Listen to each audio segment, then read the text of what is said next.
Good afternoon and welcome to our latest Broadcast Revolution event, which is coming live today from our HQ in central London. Today, we're talking about how brands can use sports talents for their campaign, whether they're in the business of sport or not. My name is Ashleigh Carroll and I'm the head of Newsroom here at Broadcast Revolution. Joining me on the sofa today is Charlotte Seligman, who spent 7 years as eight and a half years as news editor at This Morning before becoming their head of news and entertainment.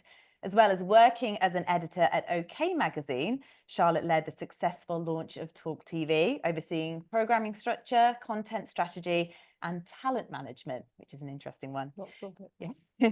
And I'm pleased to say joining us on Zoom today is former Taekwondo world champion and double Olympic gold medalist Jade Jones. Welcome both. Thank you for joining us here today. If you would like to ask a question for Charlotte and Jade, please do just pop them in the Zoom chat and we'll make sure that we get to them during this chat. Jade, first of all, I'd like to say a huge congrats on the move to boxing. You made the announcement back in March, I believe. How's it all going? Yeah, it's really exciting. I've done taekwondo literally all my life, since I was 8. So there was still like miles in the tank, to be an athlete, but I'd rinsed taekwondo dry. So I needed kind of a new fire, a new goal, but I wasn't finished with sport yet. So yeah, I thought I'd throw myself into boxing. A little bit crazy, I know. So what is it about boxing that made you want to make that move? Everyone asks me this. I don't know really. I think, like seeing people come out like with the lights and the music and, stepping in that ring, I feel like it's a true test. But also is a lot more similarities than people think, like the judgment at distance, it's still a fight. It's basically swapping the feet for the hands. So it is a lot different, but it's still a fight and you can go a lot longer, be a lot older in that sport as well. Do you prefer boxing or is it too early to tell? I think it's too early to tell, and obviously taekwondo's made my whole life, so I can't sell out taekwondo like that just yet. But I'm enjoying, the new challenge. I'm enjoying trying to learn a totally different sport. So yeah, it's fun, it's fresh, but I won't say I prefer it just yet. So when and where are we going to see you competing in boxing next? So I've actually got a meeting on Monday to discuss, my first fight, when it's going to happen. The aim has always been September, so that's the month. But I'll find out the date and exactly where it's going to be on Monday. So I'll keep you all posted. Oh, please do, and good luck for that. I mean, you're obviously a very busy lady. You've got a very successful sporting career. What makes you say yes to putting that training on hold briefly to do a PR campaign? I think there's a few things. Like for me personally, it's, if it kind of fits my brand and if it's something I'm interested in or, like something I want to be a part of. Obviously, money as well. It's in a low-key sport, in any kind of Olympic sport, you don't get paid that much. So, the money, if it's worth missing the training to go to that. And then I'm trying to think what else. Yeah, and if it's just a good company or a good thing to be a part of, really. Talk to me a bit about the preparation you would do with a PR agency ahead of a campaign, a broadcast day. I always like to just obviously be myself because that's all you can be. But I always do a little bit of meditation before just to be relaxed and calm and be yourself. And then I always give myself a little question of how do I want to be today? And I'll write down 3 things. Like it could be, friendly, positive. It's like how you want to come across. Because sometimes you turn up to these events, you don't really know what's going on, and you can kind of go in your shell a little bit or not come across how you want to come across. So I like to have a little target of, how I want to be on that day, and it just gives me a little bit of a focus. Now, I know we worked with you a few years ago on a campaign for financial services, and I listened back to a few of the interviews you did, and I think as expected, and how we started this interview, they began focusing on your sporting career. How do you then answer that question, but then also kind of bring it back to what you're actually there to talk about? I think it is hard sometimes. You can be nervous when you're doing the interview, and next minute, before you know it, you're just like talking about your day and, like you said, obviously your training goals. So I think for me, it's always just get it out there quick. Like whatever they ask, I kind of, bring it back to the campaign or whatever I've got to talk about. And then as soon as that's done, it's like, oh, I can relax now, kind of be myself. And then if it comes out naturally, it will. And obviously, if it's on Zoom, you can have a little posted note sticking up just to remind you. But it is hard sometimes. I think people think it's almost easy, but as soon as you get into that conversation, you can, especially if you're like me and you've got ADHD, you can totally forget, what you're even talking about. And that campaign as well, I think it was all about setting your own goals, which you were able to do so well because you were able to bring in your own experience. So it gave it that authentic feel. Is that important for you when you are deciding what type of campaign, PR campaign, that you'd like to work with? I think, that's how it can become authentic and natural, is if you do pick things that do suit well with you and are a part of your brand. Whereas, like I said, if you pick something that's totally not you, you do have to be fake and it doesn't kind of fit natural. And then, it comes across for both then, for whoever's, the campaign, and obviously for yourself, and comes across very fake, very staged. So I think that's why it is so important to pick stuff, that is you, so you can just kind of be yourself then, and they both fit, hand in hand, and it becomes natural. Charlotte, I guess Jade is the type of guest that we could see on This Morning. What makes the ideal guest for that show? Do you know what? Listening to Jade, I think she has hit the nail on the head with so many things that we look for when we're booking a guest. And really, the most important thing is to be yourself. Okay. When we put somebody on that sofa, we like them not to think of it almost as an interview. They're there to have a conversation. They've got to engage with the presenters, and they've got to have a reason for being there. Whether it's an opinion, whether it's a story that resonates, it could be something about mental health, or, in sport, for example, that's so big.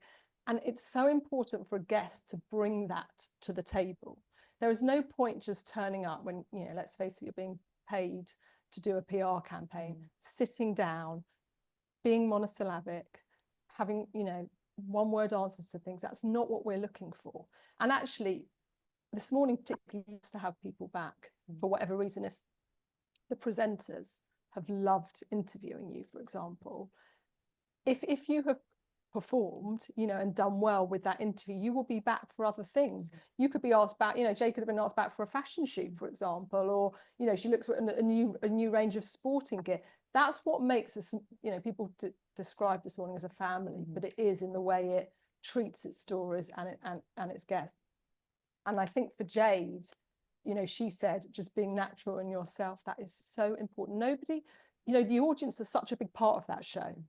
Nobody wants to see somebody sitting there, with a blank face and not engaged. Being engaged and believing in what you're selling or talking about is so important, and is what's going to rate well. And how important is it for a sporting voice to have an authentic link to that campaign? Listen, a name is a name. It's a way in the door. If somebody phones me up and says, we've got this person or that person, of course you're going to want them in, but they have to believe in that story. It's no good enough just not being prepped. Jade said, she preps, and I think that is so important. And what I would say actually to loads of PR people who are working on campaign is work with producers of the show. Producers want it to be a success just as much as the other way around. So let's work together. You're going to get on the show if you offer an opinion or you've got a good story. So let's work together with those, points. And, Jade spoke about bringing it always back to the PR campaign. I mean, of course, that's the reason you're there. But we're happy to embrace that. We can talk about it for a few minutes at the top of the show. We know why they're there. But then it's about moving on and finding something else to talk about that is going to want for the audience to be engaged. I think that's so important to understand. When you've got such a high profile sports star like Jade, how much does the story matter? Like if you get an email, we've got Jade who's available in a couple of weeks' time, are you just like, yeah, great, book her on? Or does it all kind of depend on... It works both ways. You know, if you're a good producer, you're booking to make good television. But again, you know, just as, like I just said, it's about working with that PR person to say, look, let's face it, this might, you know, I don't know if I can say this, but hopefully I can. You know, it's a slightly boring campaign. You're not going to get, you know, an item on This Morning can be 6, 7, 8 minutes long. You're not going to get 6, 7, 8 minutes out of talking maybe about a financial thing. But if, for example, somebody like Jade has had terrible time with her finances, or she wants to bring something to the table, you know, remember a show like This Morning is always looking for exclusive lines. So again, we can work together. We'll say, we'll have you on, but we know this has happened. Will she talk about it? Will she not? We can do it in a really nice, soft way. You know, that's what you're getting with This Morning. And in a sense, it's using Jade, although she is a celebrity, a sports star, but she could be a case study as well. And case studies are often, you know, away from the celebrities. 100%. We often do see case studies on the side. And I think we shouldn't differ. I think just because you're a celebrity doesn't mean you're there just because you're a celebrity. And particularly with sports people, I think we're seeing that more and more. Sport is becoming the story. You know, let's look at the, you know, the trans argument, for example, which has been so prolific, and you know, people like Martina Navratilova or Sharon Davis, they have been big voices because they have been bold enough to come forward and express an opinion. Now, you know, Jade, for example, is a natural person. She's going to have an opinion on lots of things. When nobody's trying to catch her out, and if some of the questions are difficult, then embrace them. You know, you can have a laugh. It's not just being on that sofa. It's not just about telling a story. It's about being funny, or you know, a moment that goes completely viral for something really silly. But it's about being yourself on that show. I think that the best guests have been the ones that bring something that little bit more to the table. We're having some questions come through already, which is amazing. One that is anonymous has asked, what obligation do journalists have to include the campaign lines from the interview versus the sports questions we might want to ask? Listen, we never, certainly in my experience and my team, and I led the whole news team, we never promised anything. We have to be very careful about that. It's live television. At the end of the day, you don't know what can happen. You can be sitting there having brought somebody down from Wales and a news story will break and we have to cut the whole item and move to a breaking news story. So we are always very careful as journalists, producers, whatever you want to say, to not promise anything. But that show particularly is about doing things in good faith. It's about relationships with PR people. You know, a good PR person is going to bring that exclusive line. They might say, Charlotte, if you take it for This Morning, I'll give you this line. So it's about keeping those relationships going all the time. So certainly with my team, you would know what you're getting with that. So again, have the conversation off air and make it work for both parties. So often a sports star coming on will be promoting a brand. Yeah. Are branded voices always a no? No. How do they work on This Morning? Absolutely not. Of course. I mean, that is how you get so many people on any show, because they're promoting something. Again, it's about the story. It's about being a bit different, having an opinion. It can be on something it could have been the item before. But, you know, bring something to the table that is going to give us an exclusive line. You know, I'll give you an example. We had Andy Murray, I remember This Morning got the exclusive interview with Andy Murray the day after he first won Wimbledon. Wow. It was a great coup, and actually I went with Holly and we produced it from the top of the centre court. It was a brilliant interview, and it made headlines, because he'd won it. It was amazing. He couldn't walk. He was like a cripple, you know, that was funny.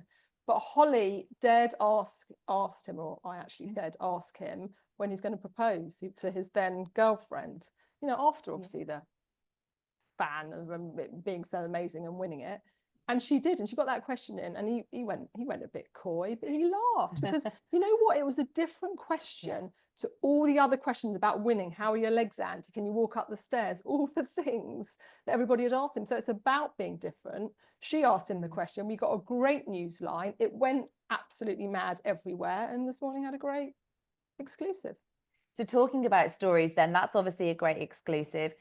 What ingredients are needed to make a great story for This Morning? I think it can be so varied. It can be humour, it can be warmth, it can be a brilliant human interest story.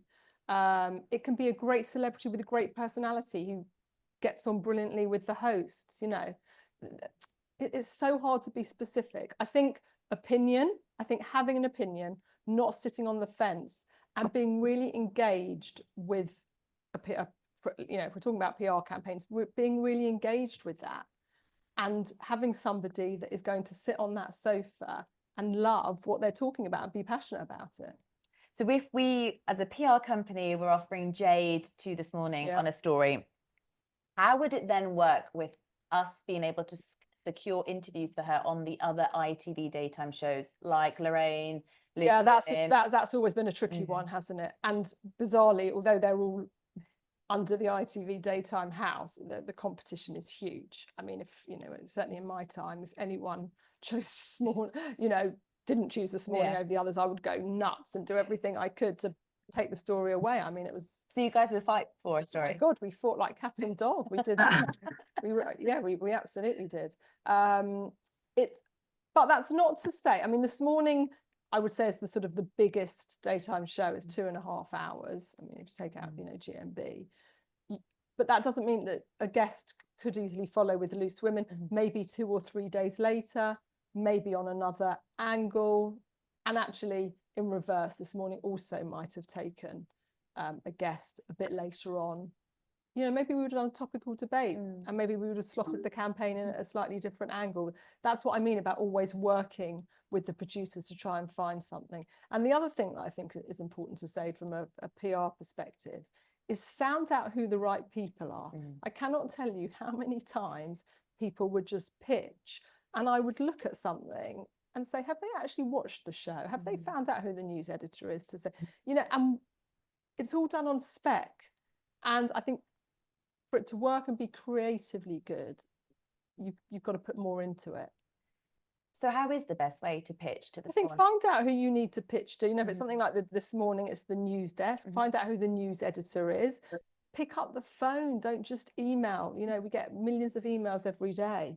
Nobody picks up the telephone anymore. But find out and say, listen, you've got 2 minutes, or if you've got a connection, say, oh, I worked with you on this, or and then your ears are likely to sort of prick up and you're going to give them a bit more time, which is, I'm sure, for anyone from a PR side is going to say what they find the most difficult. It's getting to somebody. Through to the right person, definitely. Another question we've had come through is asking, which sports stars have shone out as the best communicators? What was the success to this sort of communication success? So any sports stars that you've had on This Morning? Yeah, David Beckham was memorable. Oh, I bet. Just because he's so good to look at. I mean, I was completely gobsmacked. No, actually, I remember with David, it was a Sainsbury's campaign, and it was at a school. It was at a school. We did a what we call an OB, an outside broadcast, and it was at a school. And I remember going down to produce it, and obviously the people from Sainsbury's, you can imagine it was a really big pitch. But I remember doing it on a Friday with Eamon and Ruth, and actually, I know the presenters have changed, but we used to often put things on a Friday more than, say, a Monday to Thursday, because different presenters handle things differently. And that is important when you've got shows with different presenters. Look at that, because across all the shows, some days it might be better suited. But anyway, we did this on a Friday, and, you know, David was well briefed. Of course he is, and he's done this a lot, or he certainly had done. And, you know, the first question was about the campaign, and it always ended. And then, of course, he's David Beckham. And I know Eamon and Ruth started going on about Victoria, and he's so good at just bringing it back round, giving the audience something that they wanted to hear, which was not necessarily about Sainsbury's, but it was about Victoria, or where they were going, or whatever they were doing, or how the kids are, or did you leave her in bed this morning? You know, all those little snippets. He's very good at sort of talking anecdotally. And I think that's another real key to making an interview work, is don't just, as I said earlier, don't just be monosyllabic, come with anecdotes, you know, think about things. Jay said earlier, she really sort of preps and thinks about the 3 things maybe that she wants to say, and I think if you can do that, you've got all the ingredients of a good story. Interesting, Mo Farah, who we interviewed, he was doing some, I think he had a launch of some vegetarian food or something. He was tough. He was quite difficult, very nice, nothing wrong, but it was really hard to pull things out of him. And I actually, for all his accolade, I don't think he was the greatest guest. And I think he was a good name. So back to my point, good names don't always make the best guests. And maybe even the A-listers that we all love and recognise, they need a bit of media training. They do. They do. Some of the A-listers are really, they don't want to be there. They're on a massive promotional campaign. But again, that is where good presenting or good presenters come in, because you work with them. And producers, behind the scenes, I would spend a lot of time with the guest as well, and the PR person if necessary. Say, can we warm them up a bit? We're going to ask about that. And when you invest time in, listen, when you invest time in anything, it makes a difference to when you don't.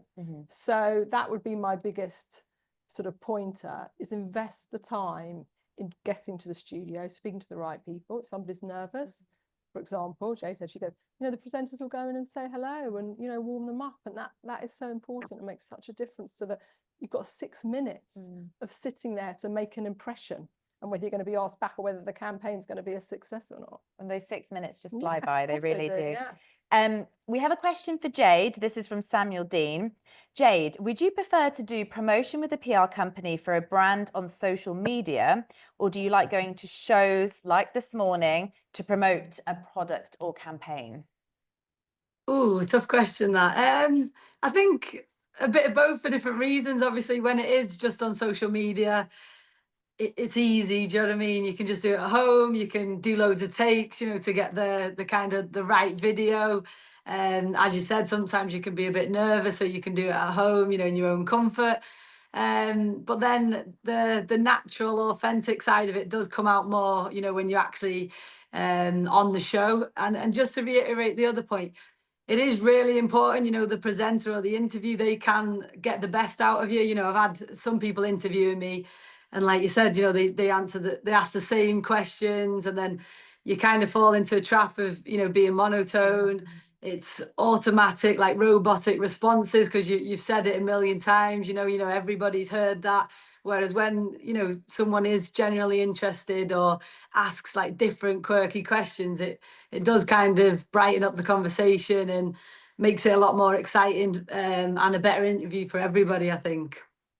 And I think that's just shows, there's a whole vast of presenters on This Morning, but that's their skill, is that they're able to bring that personality out of the person that they've got on the sofa. Definitely. And actually, best guests, they want to have a laugh. It's a job to them.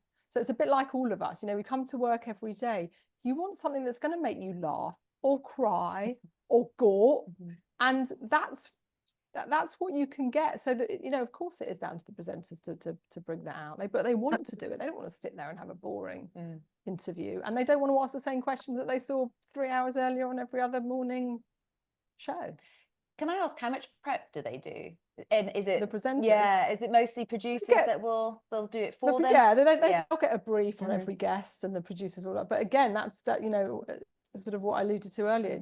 Good producers will do a research chat and bring out the best. And obviously, it's down to them to say, listen, I really, if they've just gone through a massive breakup, I really don't want to talk about that. Of course, somebody's going to try and get a line. But what I would say is, don't avoid those difficult questions. Try and embrace them, but you can be in control of answering the question and then going back to what you're there for. I think if you're very rigid and you put up that defense, that doesn't do well for a show like This Morning, because I think they sense that. The best guests are the ones who are the most open, show themselves truly, and get a great interview. Now I have to ask, after This Morning, you took a break, you went to OK Magazine. I did. Then you went back to broadcasting for the launch of Talk TV. Why go back to broadcasting? Why go? Well, I had a great opportunity to launch something new. I would have been mad not to have taken it. When I started that job, there was no Talk TV. We didn't actually know what it was going to be. We didn't know whether it was going to be a linear television station or a digital platform. So I went in right at the beginning. and we worked on a few formats. And then actually once Piers, as I'm sure everyone will remember, stormed off GMB that day, and he became a realistic sort of anchor, then things moved quite quickly to say, no, let's go with this linear approach. And so I was there right from the beginning, and I really did sort of set up everything, hired all the teams, worked on the schedule, the editorial tone, you know, where the strategy, really how it was going to look from a broadcast digital, you know, point of view, and did all the hiring of the talent. What was it like with Piers? I've got to ask. Well, Piers is he's an absolutely brilliant journalist, as there isn't anybody that could deny that. But as a brilliant journalist, he knows what he wants, and he changes his mind a lot, and that's quite difficult when you're dealing with a lot of PRs. You know, it was not unheard of to have somebody in the green room waiting to go on, and he would say, no, I don't want that person. Wow. So again, it's about managing those PR relationships.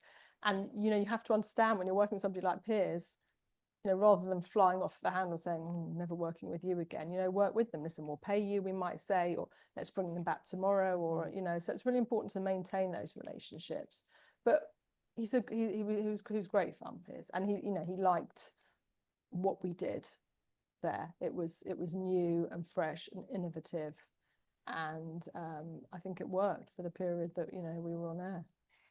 How did his departure impact the station then, and did it come as a shock to you guys? Not really, because I think it coincided with the much bigger picture of moving away from linear to, you know, a digital platform, and I think it gave us the opportunity to work on new things, new formats on platform, and work with, you know, people like YouTube and the social channels. I mean, if we're being honest, linear television is not what it was. And, you know, if I can raise it at this point, even what's happening at ITV Daytime now, that is a reflection of the way in which broadcast is changing. Do you think you might see more kind of broadcasters moving away then in the future? I do, and streamlining. You know, the beauty of ITV is, or certainly Daytime, is such a well-oiled machine, hundreds and hundreds of people. And there aren't many, it's quite old school in its mentality like that. You don't really get workforces like that working now. Certainly, if you look in the podcast space particularly, it's much leaner. They're much leaner teams. And you get good people in and they can produce much more. So listen, sadly, I think it's a reflection of the time, but that doesn't mean to the detriment of the output. I've asked you what ingredients make a great story for This Morning. Same question for Talk then. Again, it's about being creative. Well, I suppose This Morning is a sort of softer, warmer show. That's how we used to describe it. It makes you feel good when you watch it. Talk is very much about opinion, news lines, angles. But again, it's about being creative. You know, I would get a lot of requests from PRs, or can you get this person on? And I'd think, you've obviously not watched the output, we're never going to do it. But, you know, I had Mike Graham, who does the breakfast show. He was doing a whole piece on sort of a huge anti-litter campaign, I think based around Essex, where they weren't perhaps collecting the rubbish as frequently as they should, etc. And I had a call from a really good PR contact who said, oh, Charlotte, I need you to get this person on for me. And, you know, normally I would say, well, like he ran wedding venues, so you can see there was no, what was it to do with? But actually he was so passionate about this anti-litter campaign, and around all his Essex he would go and help clear the thing, that he became the most pertinent voice to have on it. So we put him on the show. He was absolutely brilliant because he was a character, he had personality, and he believed in the campaign that he was doing. So together it worked as an absolute brilliant item. And he's one of those voices that obviously stand out there. Yeah. When you see a top tier sports voice like Jade being offered, again, how much does that story matter? And would it be the same with the same type of campaign that we would offer the sports voice for This Morning? Would that work with Talk as well? I think there's no reason why it wouldn't. I suppose the only thing that I would say about Talk is it's back to that quite defined opinion line. So it's about, you've got to find a sports person who is happy to talk. But again, it could be about the trans debate, for example, because that has been such a huge thing, and it probably affects every single sport I'm sure Jade has been asked about that a million times. So if she feels happy talking about that, then you would have her on for a debate where obviously a PR campaign could be mentioned, etc. So I think there is relevance, but it's about craft. It's about carving out a story at every, giving it a reason to be on these shows, because they can pick and choose. Some more questions coming in. One for you, Charlotte. How far in advance did you plan the schedule for This Morning and Talk? Do you have any idea of who's going to appear on the show a few weeks in advance, or is there room to pitch spokespeople a few days before broadcast? Yeah, I think it's a real mix. When you obviously there's forward planning in both areas, and we would have forward planning meetings every week, and and every month. And if you've got a big event like the Olympics, for example, or the World Cup, of course you're going to plan. But topical debates, they're sparked all the time from conversations. So again, you can take a phone call the day before and say, oh, I've just seen, everybody's arguing about X. How would you like to take so and so? And then it's the producer's job to go and pitch that for tomorrow's show. So if you've got a good idea, get on the phone, pitch it. Because I often sat in an editorial meeting at 6 o'clock when the producer thought they had the whole lovely show all planned, and I would say, no, got a far better story, and this person can do it, and we've got this person in town, so let's do it. And then obviously the editor would always say, yes, Charlotte, let's do it. Is there a particular time in the year where sporting voices might be more favourable, or are you happy to speak to them whenever? I think there is no time. I mean, obviously, around big events there's always going to be more reason, but you could be, it could be as much as a sports person coming out saying they've suffered from terrible mental health or infertility, and then you might have somebody else come on. And the thing about sport is, I think I said earlier, it's become the talking point, it's become the story. So they've got a reason to be there and talk. Sports people, you would think normally are resilient, they've got great work ethic, so they're always going to have something to say to join the conversation. So I think sport, I think that's a really good way of saying, get more sports people on. Another question from Natalie is for both of you. What's your proudest campaign you've worked on, and why? Jade, should we go to you first? Ooh, proudest campaign. Tough question. I mean, obviously the one that you did with Broadcast Revolution a few years ago. Yeah, it was obviously that one. But actually on that one, you got some, I think there was BBC News you were on, Times Radio, to name but a few. Do you, Jade, prefer, sorry, Charlotte, we will go to you. No, but do you prefer TV or radio, or do you not mind? I guess nowadays as well with radio, we would always say to our spokespeople, treat radio like it's TV, because 9 times out of 10, they'll want your camera to be on, they'll take clips for social media. But do you have a preference, Jade? I think I prefer TV. I don't know, just because it seems bigger, do you know what I mean? It seems more fun, and weirdly as well, I always do better live. Like, you'd think it was the other way around, but I think, the pressure of, like, you just haven't got another shot.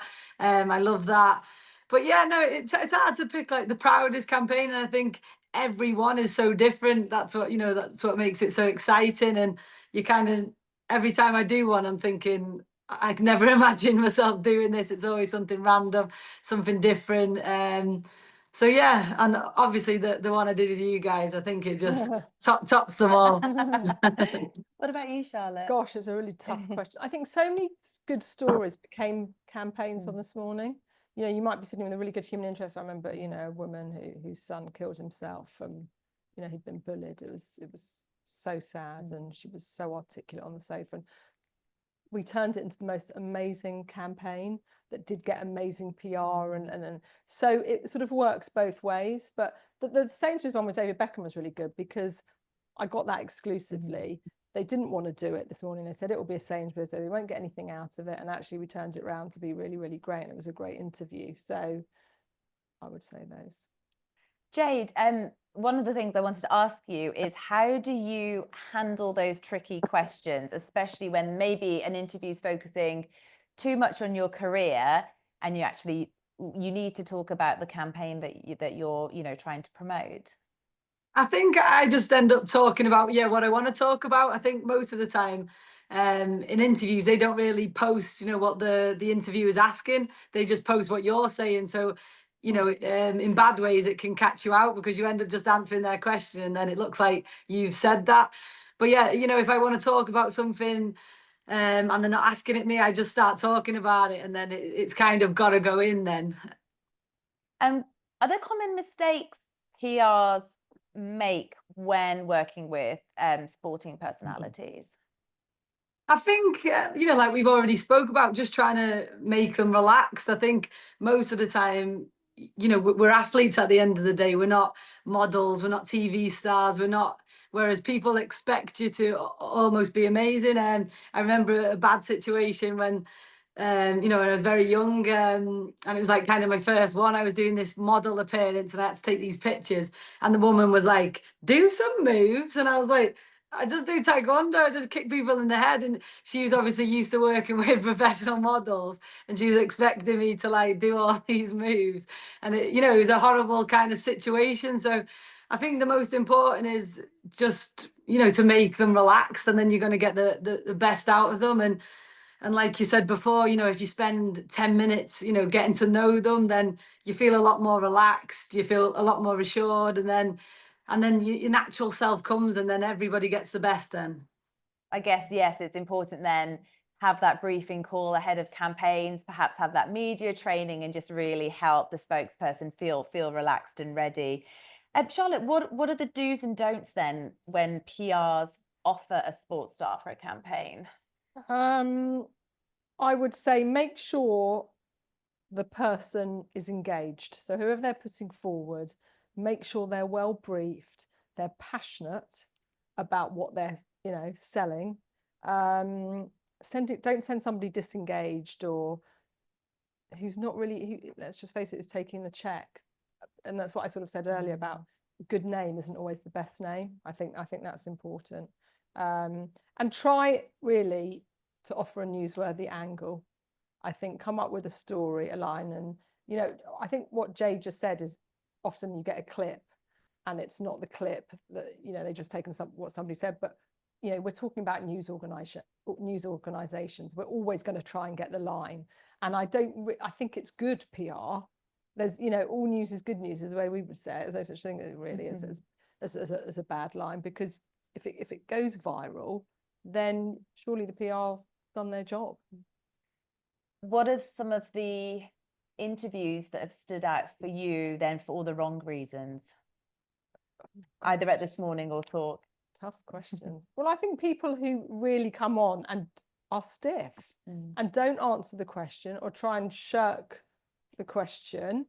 And also a lot of time, certainly on both cases, we paid a lot of money. I mean, it's slightly different, but certainly with the human interest, we paid a lot of money. And actually, on a PR side, by the way, I think it's quite important to note that we sometimes would pay. So when you pay, there's always that expectation that you want that little bit more.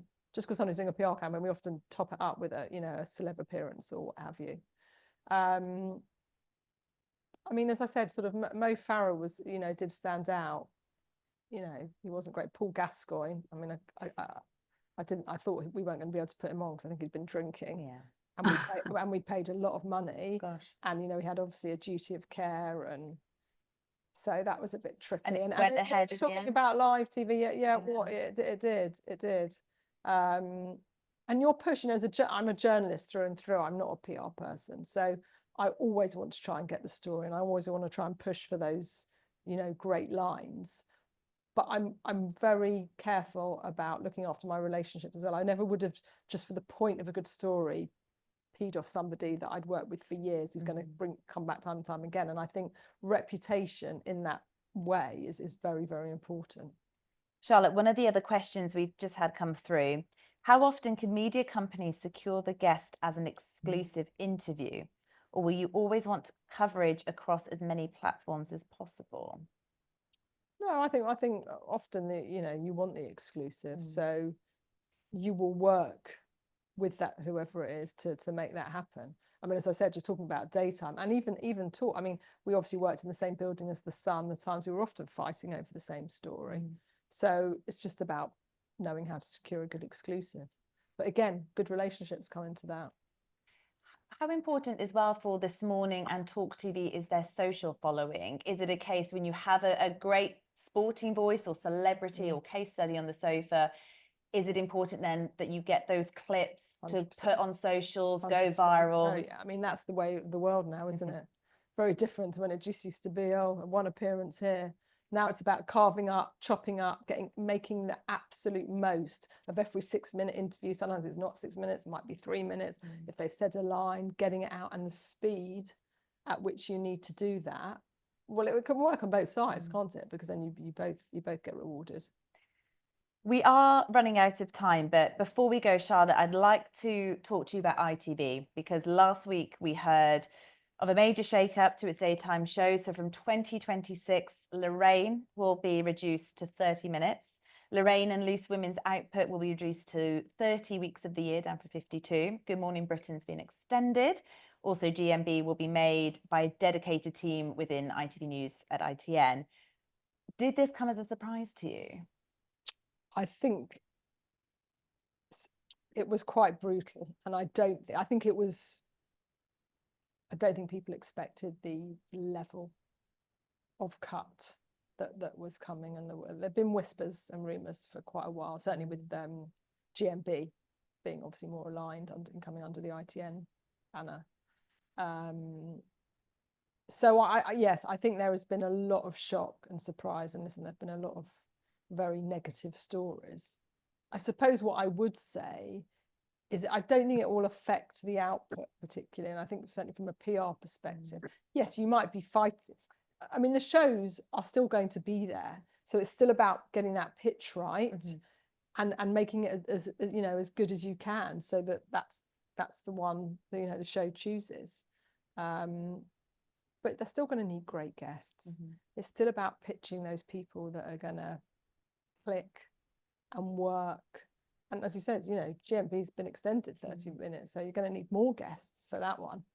And I guess it's going to be really important for PRs to make sure that their relationship with the journalists and the producers should always be. And as I said, if I was any sort of take home, is find out who you're talking to. Just like we would the other way around. If I want to go and find a guest, then I find out who and then try and schmooze them a bit, and that's what it's all about. Together the relationship can work so well to get the perfect item. Do you think PRs will need to adapt their campaigns differently once these changes come in? Not really. I think again, from their side, just think about the story. Everybody wants a story. What is the story? Think about it, be creative. But it doesn't have to be about it. It's important to have personality as well, the campaign. Some things that we spoke earlier can be dry. Listen, finance can be dry. But human interest angles and sport, again, there's so much mental health we're talking about. There's so much, whether it's women or, how difficult it is for women to work and bring up their children, that affects sports people. So there's so much the way things can be adapted. But try and use that journalist. It's very hard because on the one hand, you've got people like us journalists wanting a great story, and then you've got PR people who aren't journalists.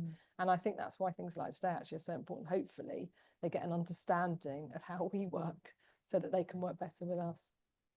ITV have made these big cuts. Can you see more of this happening in the future? Yeah, I think linear TV is not what it used to be.